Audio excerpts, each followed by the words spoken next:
So this is DivKid walking you through our album Telegraph, which is available now, I believe. And we're going to walk you through the various tracks on the album and talk you through how we created them, the different production approaches that we used to make the tracks, and how we brought all this together under a single concept, which, tell us about that. Well, the idea of the album is that it's going on a journey, it's kind of creating almost like a network of impossible subway stations. Every title of every track on the album is from a different subway station from different networks around the world, from France, Berlin, Japan, States, and also Moscow as well. And so the album starts effectively, you're arriving at a station, you get on a train, there's an announcement, and the announcements were recorded very kindly by my friend Jutta Bushel. And these transitions that happen from one track to another, you arrive at a station, there's an announcement saying, we're now at this station, which is the title of the track, and then the track starts. And this runs right throughout the album. And it kind of creates this sense of kind of you going on a musical journey or going on sort of a journey that kind of explores this idea of networks within modular music. And it's also I think the album's all about sort of the very transient nature of modular, how it's constantly in a state of flux and transition. And some of these concepts and ideas are highlighted in Scanner's sleeve notes, who's kindly written some words for us on the album, which you can also read. And I think that helps. It's nice to have sleeve notes with an album. It helps immerse you, hopefully, in the music and the soundscape that is the album Telegraph. So Opera's the opening track on the album, and it's in fact the very last track that Paul and I produced in the studio together. The key module on this, in fact, not from Eurorap, was in fact Novation Peak, and that was the basis for the main arpeggiator part that runs throughout the track. We really wanted to kind of express this idea of kind of movement, of harmony, and the fact that we're establishing this idea of kind of going on a journey throughout the album. But we wanted to create something that had real depth and breadth in terms of where the music went, and where you start and where you end is kind of quite similar, but it sort of moves through these different sections. But the key for this was to kind of set the tone for the album.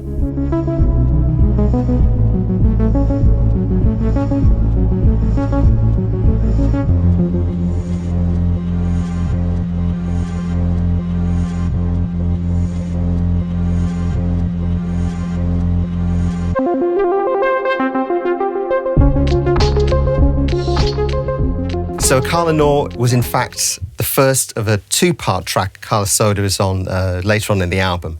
And this was a straight to stereo, pure modular performance, essentially starting with a number of key melodic and rhythmic motifs that run through, and the live performance kind of bringing elements in, bringing elements out, using polyrhythms, mixing 4/4 and 6/8, and how different elements, when they're brought to the fore in the mix, kind of change that feel of where the meter was in the track.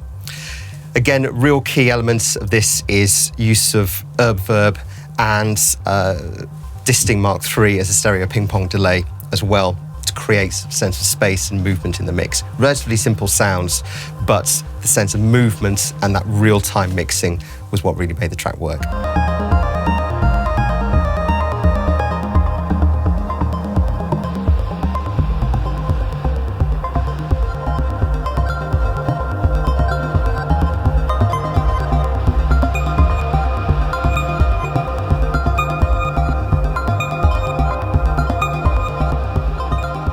So Telegraph is the title of the album, so an important track for us, I think. We talked about this earlier. It was really the first track that we recorded for the album, and it was taken from a live performance, essentially, that we did in 2017 at Superbooth in Berlin. And it was essentially a live performance that performed in front of an audience, but then we took it home back to the UK and we recorded everything. I mean, one of the interesting things about this track was, although the patch was all set up, we took all of the various different components individually to a large extent. So everything was tracked into Ableton, I think it was. But everything was coming from the modular. It's all modular, but it's all taken in various different takes. And I think what that allowed me to do was tidy things up. So there was a little bit of filtering, a little bit of low-pass filtering going on to clean up a bit of high-end noise and distortion. And by recording and tracking everything separately, I think it allowed for a much more nuanced mix that allowed me to get a lot more depth and width to the final production.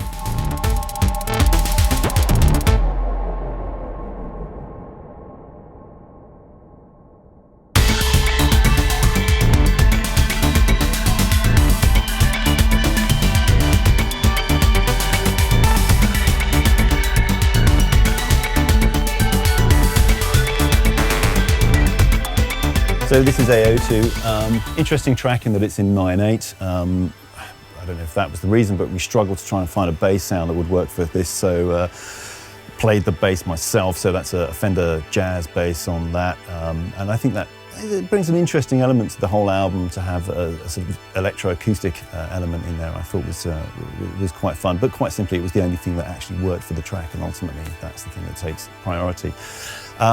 We also had a couple of other elements as well as the sort of modular stuff on this track, including a Fender Rhodes Mark II makes an appearance, courtesy of Nino.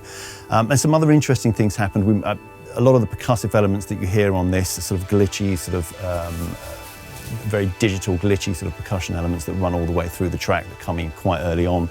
They're all from the ER301. It's various different percussion samples that I'd created and sliced up and had them randomly being triggered and LFO'd, and I can't remember what else I was doing with them, but they sound great. And we had a sort of, the pad again is coming from Peak, from the Novation Peak on this, and we had a bit of an interesting experience with that right at the beginning.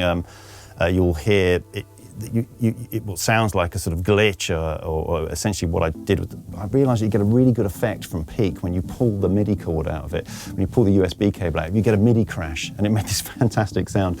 And this kept happening, so I then went to great lengths to record me pulling the MIDI cable out of the back of Peak to get it to crash, which created a really nice, interesting sound for the intro. So again, a happy accident, but those things are all part of it, I guess.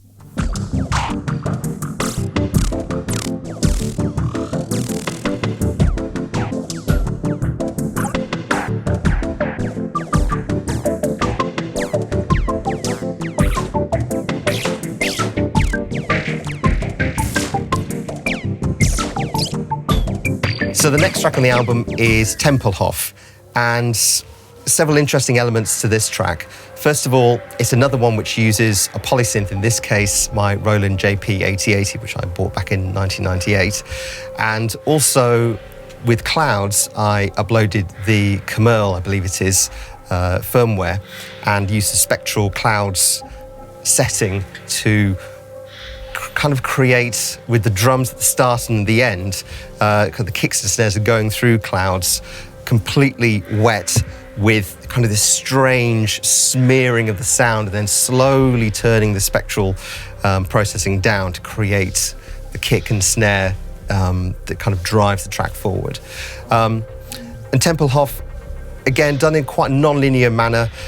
All the other elements are produced from the modular, but in kind of creating certain small sections, but then doing long takes, especially with rings, going through the 4MS DLD, which we use a lot, and using the hold and reverse functions on there really help to create, especially from a sound that's quite plucked from rings, creating sort of constant change and movement through the DLD. So Tempelhof is one of those kind of quite epic tracks on the album.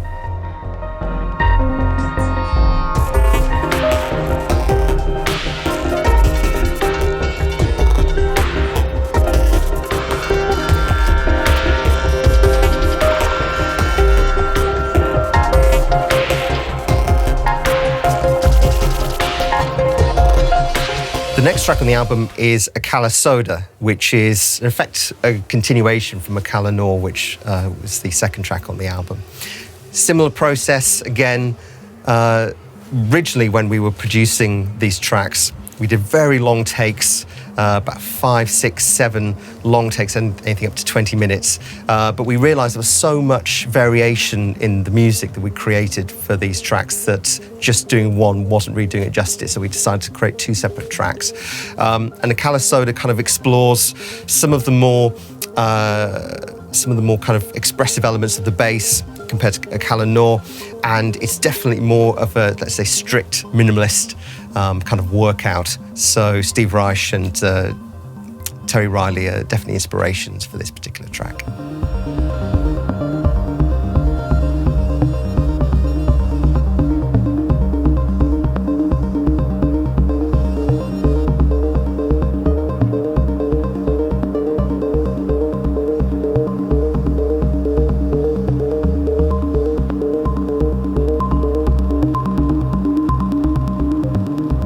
So this is Dynamo. Again, a bit like Telegraph, this is really capturing a patch that was set up for a number of live performances. I think we performed this track about 3 times in a fairly close sort of, in a fairly short period of time. And we liked the track. It's got some interesting things going on, certainly with the rhythm. It's in E Phrygian, so it's an interesting mode to work in as well. And we made a conscious decision about setting this track in E Phrygian. We wanted to do that for some time. And rhythmically, yeah, it kind of wrong foots people, which we had a bit of fun with when we were performing it live. We sort of have it's got this very long sort of drawn out intro, and the sort of rhythm starts to build, and you can almost see people trying to guess where the downbeat's going to actually land when we finally drop the beats. So it's quite fun to perform live because it certainly wrong foots people. I mean, you'll hear that for yourself when you hear the track. It's quite epic, it's quite big. It was actually quite hard to work on because it's quite an upfront, quite a full-on sound. It's maybe the most aggressive, I think, out of all of the tracks. And I certainly had to keep working on it and then going away and then coming back to it. And there was a lot of effort put into softening various frequencies in the track to sort of get it to sonically sit with everything else as well. But I think we did achieve that in the end. I see it as quite to me, I see it as it's quite a visual experience to me. It's very epic. It's quite big. It sort of, I guess, evokes sort of big landscapes to me when I hear this, and it's a big, wide open space. A lot of fun to do, really.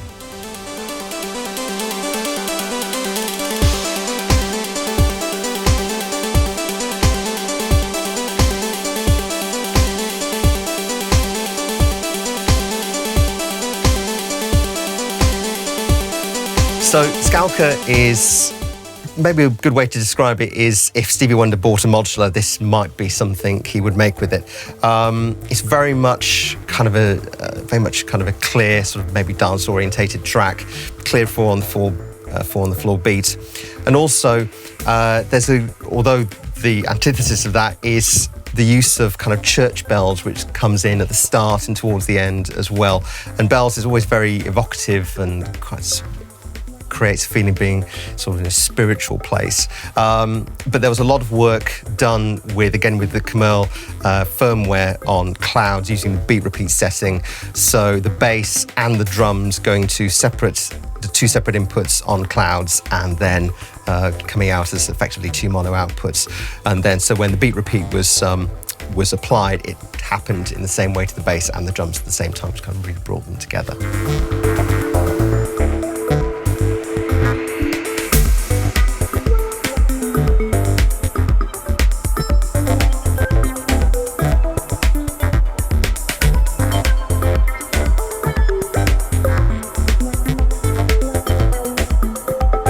So Terminus is the last track on the album, and it kind of represents and contains an echo of Telegraph, which was obviously the title track, which is the 3rd track on the album. And it took a sample from that, drenched it in reverb, almost as kind of an echo, a memory of the album that's happened before. And eventually it ends with kind of going out into the sunlight with the birds and kind of city traffic in the background as well, as a way of rounding off the album and finishing our journey.